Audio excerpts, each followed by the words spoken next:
ایک بات یاد رکھیے گا، اب تک میں نے بیان نہیں کی ہے، غور سے سن لیجئے۔ وہ بیٹا اس دنیا میں اس وقت تک مر نہیں سکتا جب تک کہ دنیا میں اپنا انجام نہ دیکھ لے، جب تک دنیا میں اپنے باپ کو ستانے کی سزا اس دنیا میں نہ بھگت لے۔ اللہ کے نبی فرماتے ہیں یہ قبر بھی اس کو اپنے اندر قبول نہیں کرتی ہے، ملک الموت بھی اس کی روح قبض نہیں کرتا ہے۔ اپنے بچوں کو بھی جہنم کی آگ سے بچاؤ، اپنے بچوں کو۔ کبھی آپ نے پوچھا رات کے 12 بجے بیٹا کہاں سے آ رہے ہو؟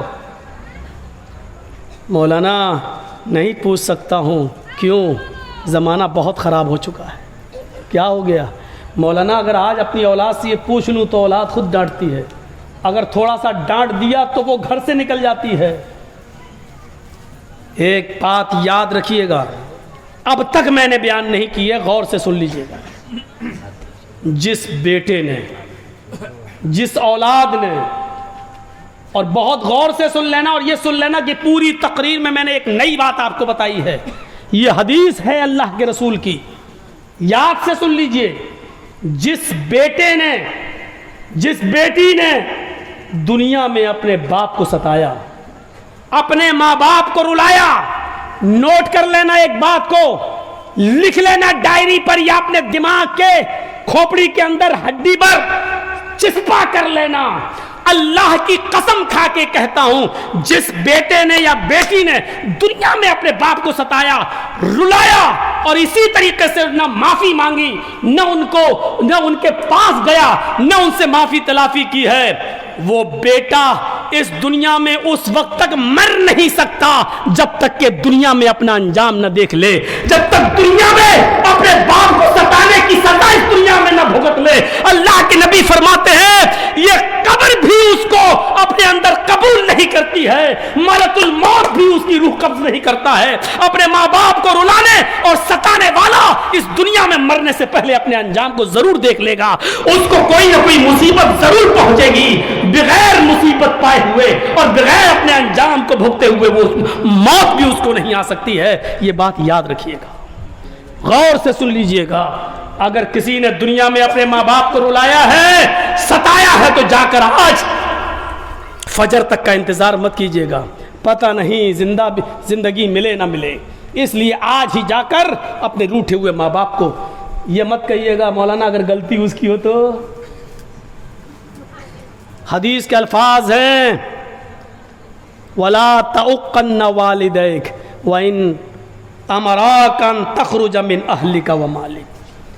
تم اپنے ماں باپ کی نافرمانی کبھی بھی اور کسی حالت میں بھی نہیں کر سکتے ہو، چاہے وہ تمہیں گھر سے نکال دیں یا تمہاری بیوی اور بچوں کو چھوڑ دینے کا حکم دیں، کہیں بیوی چھوڑ دو چھوڑ دو، بچے چھوڑ دو چھوڑ دو، اور کہیں نکل جاؤ میرے گھر سے نکل جاؤ، اور کہیں سارا مال جو تم نے کمایا ہے اسی گھر میں چھوڑ دو، تو اپنے مال کو بھی چھوڑنا پڑے گا، اس کا گھر بھی چھوڑنا پڑے گا۔ اللہ کے نبی فرماتے ہیں اگر یہ حکم دیں تو تمہیں عمل کرنا ہے، لیکن اس کے جواب میں اپنے باپ سے یہ نہیں کہنا ہے میں بیوی کیوں چھوڑوں، بچے کیوں چھوڑوں، ہم نے کمایا ہے اپنی کمائی کیوں چھوڑوں، یہ آپ نہیں کہہ سکتے ہو۔ باپ جو ظلم کر رہا ہے اس کا عذاب اس کو ملے گا، باپ جو ظلم کر رہا ہے اس کا عذاب اس کو ملے گا، لیکن آپ کو اس بات کی اجازت نہیں ہے کہ ماں باپ کو کچھ کہو۔ اب سوچ لو اس کے بعد اب رہ کیا گیا ہے، اس کے بعد اب رہ کیا گیا ہے؟ دنیا میں کوئی اس وقت تک مر ہی نہیں سکتا اگر اس نے اپنے ماں باپ کو ستایا ہے اور برائیاں کی ہیں، موت آ سکتی ہے، اس کا عذاب قبر میں مل سکتا ہے، جہنم میں مل سکتا ہے، لیکن ماں باپ کو ستایا ہے، رلایا ہے تو اس دنیا میں اس کے عذاب کو وہ بھگتے گا، پہلے اس کے انجام کو بھگتے گا اور اس کا گناہ باقی رہے گا، جہنم میں تو اس کا عذاب پھر ملنا ہی ملنا ہے، لیکن دنیا میں اپنے ماں باپ کو رلانے اور ستانے کا عذاب وہ دیکھے گا اور اپنے انجام کو پہنچے گا۔ اپنی اولاد کو بھی جہنم کی آگ سے بچاؤ۔ جنگ جلولہ میں 4000 بکریاں ملی، صحابہ نے سوچا اتنی بکریاں لے کر مدینہ کیسے جائیں گے، ان کو بیچ دو اور پیسہ بیت المال میں جمع کر دیا جائے گا۔ حضرت عمر فاروق کے بیٹے نے کہا ٹھیک ہے، جب بکریاں بیچنا ہی ہے تو مجھے بیچ دو۔ لوگوں نے کہا ٹھیک ہے قیمت لگاؤ، اور سودا ہو گیا۔ حضرت عمر فاروق کے بیٹے عبد الرحمن کو وہ بکریاں 40,000 درہم میں دے دی گئیں. کتنے میں؟ 40,000 درہم میں. حضرت عمر فاروق کے بیٹے نے 40,000 درہم میں بکریاں لے لیں. فرمایا گھر چلو ہم 40,000 درہم تمہیں دے دیں گے. ایک نوکر متعین کیا اور فرمایا ان بکریوں کو لے کر تم مدینے آ جاؤ, تمہاری جو محنت مزدوری ہوگی وہ تمہیں مل جائے گی. بکریاں آنے میں 8 دن لگیں گے. 8 دن ان کو بھی پہنچنے میں لگے. جب یہ اپنے علاقے میں پہنچے, یہ 2-3 دن میں پہنچ گئے. بکریاں 8 دن کے بعد آئیں. حضرت عمر فاروق کے سامنے جب مال رکھا گیا تو 40,000 درہم بھی رکھے گئے. حضرت عمر نے پوچھا یہ 40,000 درہم بھی کیا میدان جنگ میں کافروں سے لوٹے ہیں تم نے؟ جواب ملا نہیں. ہمیں بکریاں ملی تھیں, 4,000 بکریوں کو لانا یہاں دشوار تھا, مشکل تھا, اس لیے ان بکریوں کو میں نے وہی بیچ دیا, وہ 40,000 درہم میں بکیں. کہا 4,000 بکریاں 40,000 درہم میں بس؟ بچے تھے چھوٹے چھوٹے. کہا نہیں, پوری بکریاں تھیں. کہا کس نے خریدی؟ فرمایا آپ کے بیٹے عبد الرحمن نے. فرمایا 40,000 درہم میں یہ بکریاں نہیں ہو سکتی ہیں. لوگو تم نے میرے بیٹے کو 40,000 میں یہ بکریاں اس لیے بیچی ہیں کیونکہ وہ میرا بیٹا تھا, امیر المومنین کا بیٹا تھا, اس کے ساتھ رعایت برتی گئی ہے, اس کے ساتھ خاص توجہ دی گئی ہے, امیر المومنین کا بیٹا ہے اس لیے دے دو. نہیں ان بکریوں کو آنے دو, ہم اس کی دوبارہ نیلامی لگائیں گے, ہم اس کی دوبارہ بولی لگائیں گے. بکریاں آئیں. حضرت عمر فاروق نے ان بکریوں کو اپنے قبضے میں لے لیا اور بازار جب لگا تو ان بکریوں کو وہاں پہنچا دیا. پھر اس کی بولی لگائی گئی کہ لو ان بکریوں کو خریدو. ان بکریوں کو جب بولی لگائی گئی تو آپ یقین مانیے وہ بکریاں 3 لاکھ درہم کے اندر بکتی ہیں. 3 لاکھ درہم کے اندر وہ بکریاں بکتی ہیں. حضرت عمر فاروق نے 3 لاکھ درہم میں وہ بکریاں بیچ دیں اور 40,000 درہم جو ان کے بیٹے نے دیے تھے وہ 40,000 درہم ان کو دے دیے. یہ پکڑو اپنے پیسے. یہ 2,60,000 کا نقصان ہو رہا تھا, ان مسلمانوں کا ہو رہا تھا, مسلمانوں کے بیت المال کا ہو رہا تھا. یہ 2,60,000 روپے بیت المال میں جمع کیے جائیں گے. یہ درہم بیت المال میں جمع کر دیا اور فرمایا بیٹے میں نے یہ بکریاں تم سے لے کر بیچ کر باقی پیسہ بیت المال میں جمع کر دیا, اس لیے کہ قرآن کہتا ہے قُوْ أَنفُسَكُمْ وَأَهْلِيكُمْ نَارًا, اپنے آپ کو بھی جہنم کے آگ سے بچاؤ, اپنے بیوی بچوں کو بھی جہنم کے عذاب سے بچاؤ. لہذا میں نہیں چاہتا کہ قیامت کے دن یہ کہا جائے اور مجھے قیامت کے دن پیش ہونا پڑے اور کہا جائے کہ تیرے بیٹے کے ساتھ رعایت برتی گئی ہے, لہذا ان بکریوں کو میں نے بیچ دیا ہے, تمہارے پیسے درہم تمہیں مل چکے ہیں. ہم کریں گے ایسا؟ یہاں تو چوری کا موبائل تک ہم خرید لیتے ہیں, اور ماشاءاللہ یہ علاقہ تو بہت فیمس ہے. ایک بار کلیہ چک گئے تو ایک آدمی ہم ہی کو ٹوپی پہنانے لگا. مولانا 50,000 کا موبائل ہے, ہم آپ کو صرف 10,000 میں دے دیں گے. ہم نے کہا رے بھیا کہیں سم میں ڈالا, کہیں پتہ چلا پولیس پہنچ گئی یو پی تو ہماری تو حالت خراب ہو جائے گی. تو لوگ ہیں ایسے. تصور کرو کہ یہاں دیکھیے رعایت کس کے ساتھ برتی جا رہی ہے. ملک شام سنا ہوگا, سیریا جس کو آج سیریا بولا جاتا ہے, یا مصر, دونوں جگہوں میں سے کسی ایک جگہ کا واقعہ ہے.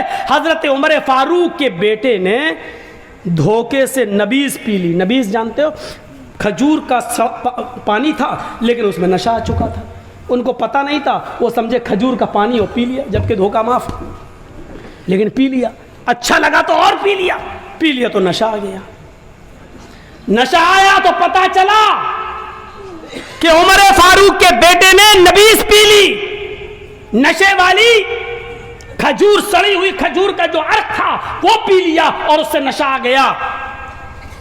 عمر ابن عاص وہاں کے گورنر تھے. عمر ابن عاص نے عمر فاروق کے بیٹے کو بلایا اور پوچھا کیا ایسا ہوا؟ فرمایا ہاں, کھڑے ہو جاؤ. اور 40 کوڑے حضرت عمر فاروق کے بیٹے کو لگائے گئے. دھیرے دھیرے یہ خبر عمر فاروق کو پتہ چل گئی. مدینے میں کہ آپ کے بیٹے نے نبیذ پی لی تھی جس میں نشہ آ گیا تھا، لیکن مصر کے گورنر نے ان کو سزا دے دی اور 40 کوڑے لگا دیے۔ حضرت عمر فاروق نے کہا اچھا، ایک گھوڑا بھیجا امیر المومنین کے نام، مصر کے گورنر کے نام لیٹر لکھا، یہ خط ملتے ہی اس نئے گھوڑے پر میرے بیٹے کو شام سے یا مصر سے فوراً گھوڑے پر سوار کر کے اس کو مدینے بھیجو اور کہو کہ تمہارے باپ نے ارجنٹ تمہیں بلایا ہے۔ خط ملتے ہی عمر ابن عاص نے حکم کی تعمیل کی، بیٹے کو لیٹر دیا، یہ تمہارے باپ کا لیٹر ہے۔ لیٹر پڑھا، بیٹے نے سوچا کوئی ایمرجنسی معاملہ ہوگا، نئے گھوڑے پر بیٹھا، دوڑتا ہوا چلا آیا۔ بیٹا گھر گھس رہا تھا، حضرت عمر نے کہا کدھر جا رہے ہو؟ کہا گھر میں۔ کہا رک جاؤ، اپنی ماں سے بعد میں ملنا، پہلے یہاں کھڑے ہو جاؤ۔ کہا کیوں؟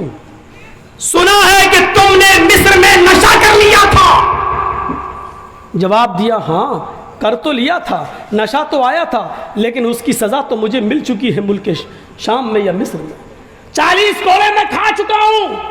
حضرت عمر فاروق نے کہا بیٹے پھر سے کھڑے ہو جاؤ، مجھے عمر ابن عاص کے اوپر بھروسہ نہیں ہے، شاید 40 کوڑے تمہارے جسم کے اوپر اتنی زور سے نہیں لگائے گئے ہوں گے جتنی زور سے لگنا چاہیے، شاید رعایت برتی گئی ہو کیونکہ تم امیر المومنین کے بیٹے ہو، اس لیے ہلکے ہلکے کوڑے مار دیے گئے ہوں۔ جلاد نے تمہارے ساتھ رعایت برتی ہوگی کہ ہلکے ہلکے کوڑے مارو، یہ عمر فاروق کا بیٹا ہے، میں اپنے سامنے کوڑے لگواؤں گا، ان کوڑوں کو میں کالعدم قرار دیتا ہوں، ان کوڑوں کی میری نظر میں کوئی حیثیت نہیں ہے۔ دوبارہ کھڑا کر دیا، بیٹا ماں سے ملنا چاہتا ہے، لیکن حضرت عمر فاروق کہہ رہے پہلے سزا بھگتو بعد میں اندر جاؤ، اور دوبارہ کھڑا کرنے کے بعد 4 جلاد کو کھڑا کیا، کہا پہلے آدمی تم ہو، 40 کوڑے لگنا ہے لیکن تم 10 مارو گے، 10 کے بعد تمہارے ہاتھ میں وہ طاقت نہیں رہے گی، ہاتھ میں کمزوری آ جائے گی، ہٹ جاؤ۔ پھر دوسرا جلاد مارے گا، پھر دوسرا ہٹے، پھر تیسرا، پھر تیسرا ہٹے، پھر چوتھا، 10 کوڑے 4 جلادوں کو سپرد کر دیے، اور 10 کوڑے 4 جلادوں نے 40 کوڑے مارے، لہو لوہان ہو گیا۔ حضرت عمر فاروق کا بیٹا خون گرنے لگا، فرمایا یہ سزا ہے تمہاری، اگر عمر ابن عاص نے صحیح کوڑے لگائے ہوتے تو تمہارے جسم کی چمڑی ادھڑ گئی ہوتی اور جسم سے خون بہ رہا ہوتا، لیکن تمہاری پیٹھ سے خون کا نہ بہنا، چمڑی اپنی جگہ پر رہنا، اس بات کی دلیل ہے کہ تمہارے ساتھ رعایت برتی گئی ہے، تمہارے ساتھ صحیح انصاف نہیں ہوا ہے، عمر فاروق کے بیٹے ہو اس لیے تمہارے ساتھ آسانی کی گئی ہے، سہولت برتی گئی ہے۔ دوبارہ اپنے بیٹے پر کوڑے لگائے۔ کیا ہم اپنے بیٹے کو اس کی بے ایمانی پر، اس کی شرارت پر، اس کے غلط قدم پر کیا ہم پوری سزا دیتے ہیں؟ کیا ہم اپنی اولاد کو جہنم کی آگ سے بچا رہے ہیں؟ یہ بنیادی باتیں میں نے آپ کے سامنے رکھی ہیں۔ یا ایھا الذین آمنوا قوا انفسکم واہلیکم نارا، اے ایمانوں والو اپنے آپ کو بھی اور اپنے بیوی اور بچوں کو بھی جہنم کی آگ سے بچاؤ۔ ہمیں اور آپ کو، ہر آدمی کو اپنے بیوی بچوں کو اور اپنے آپ کو جہنم کی آگ سے بچانے کی فکر کرنی چاہیے۔ اس دنیا سے ہمیں اور آپ کو سب کو جانا ہے، ایسے نہیں تو ویسے جانا ہے۔ میرے بھائیو یہ کوئی بہت لمبا چوڑا جلسہ نہیں تھا،